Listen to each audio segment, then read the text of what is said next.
પૈસા આવ્યા છે, ગણી તો લઉં. 200, 400, 600. હે ઓલા દાદા એકમ તો પૈસા ગણે. હા, જોવો તો ખરા એના હાથમાં કેટલા બધા પૈસા છે. ક્યાંથી લાવ્યો છે? ઉભા રહ્યો, એને પૈસા ગણવા નથી દેવા, હમણાં ભૂલવાડી દેવી.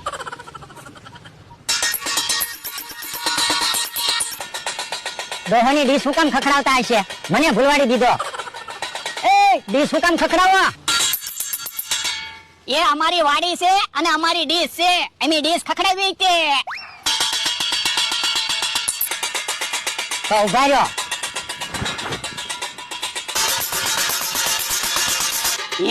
એને તો થાળીને સંતો લીધો. અલ્યા, ઉભા રહ્યો, આપણે થોડા બીવી. પણ હું લેવા જા. યો બોલો, હું લેવા ગયો છે? એ હવે ટીકમ તુંય જો.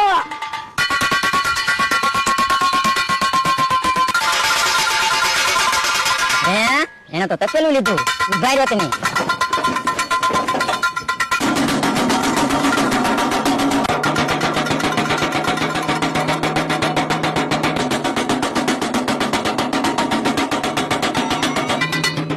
ટીકમ તો ડબ્બો ખખડાવે, આપણા તપેલાનો તો અવાજ નથી આવતો.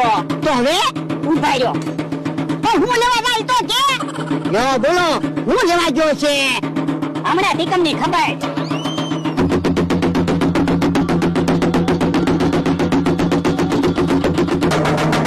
હે જોડા ઈ તો 4 બોલ આવ્યા.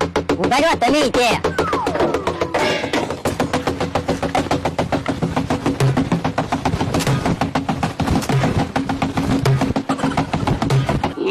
ટીકમ તો ટીપણું ખખડાવે.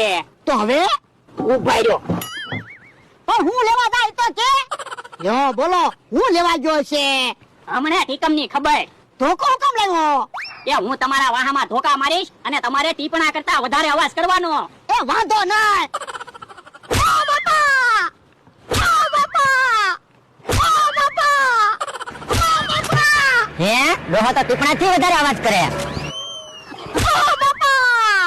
હવે અમારા કરતા વધારે ટીકમ અવાજ કરી લે. ઓ બાપા! એ હું હારી ગયો. ઓ બાપા! બોલા દાદા, આપણે જીતી ગયા. આ! પણ એમ હું બોલો, આપણે પહેલી વખત ટીકમ સામે જીત્યા, આપણને આનંદ હોવો જોઈએ. એ હાસુ! બોલા દાદા, હું તો શું કહું, આપણી પાસે આવડું મોટું તપેલું ને કેરબોન એવું હતું તે સારું થયું, આપણે જીતી તો ગયા. એના લીધે કઈ ના જીત્યા, મારા લીધે જીત્યા. કેમ તમારા લીધે જીત્યા? મેં અવાજ કર્યો એમાં તો જીત્યા. પણ મેં તમારા વાહામાં ધોકા ન માર્યા હોત તો તમારાથી એટલો બધો અવાજ થાત. ના ના, તો આપણા બેયના લીધે જીત્યા કહેવાય. આ ઈ હાસુ. તો પછી આ બાજુ આવો તો. હે મમરાભાઈ ભાઈ તો શું કામ છે? તું ભોળા દાદા છો? ના ના, તો મેં ભોળા દાદાને બોલાવ્યા. મારું શું કામ છે? એક ખાનગી વાત તમને કહેવાની છે. હું પેલા તમારા માણાને એક બાજુ મોકલી દો, પછી હું તમને કહું. પણ મને એ વાત કયો ને, હું ક્યાં કોક છું. ના અરે ના, ત્યાં બધાને કહી દીધું હોય તો જા એક બાજુ યો જા. પણ મને વાત સાંભળવા દો ને. પણ મમરાભાઈ કે પછી હું તને કહીશ. પછી તમે મને વાત ન કીધી હોય તો? એટલે કહી દે. ના રે ના, મને તમારી ઉપર વિશ્વાસ ન આવે. તો મમરાભાઈ મને વાત નથી કેવી, મારા માણાને વાત કહી દો. પણ તમારા કામની વાત છે. કયો? એ બકુલભાઈએ કાપડની દુકાન બનાવી. હે યો બોલો, ઈ વાત હતી, એમાં મને હું કામ નહોતા કહેતા. ત્યાં બકુલભાઈને કહી દીધું હોય તો? પણ બકુલભાઈએ કાપડની દુકાન બનાવી તો બકુલભાઈને તો ખબર જ હોય ને. આ ઈ હાસુ. હે આ બકુલભાઈ આવે છે, મેં તમને કાપડની દુકાનની વાત કરી ને, એને કહેતા નહીં. એ હારું.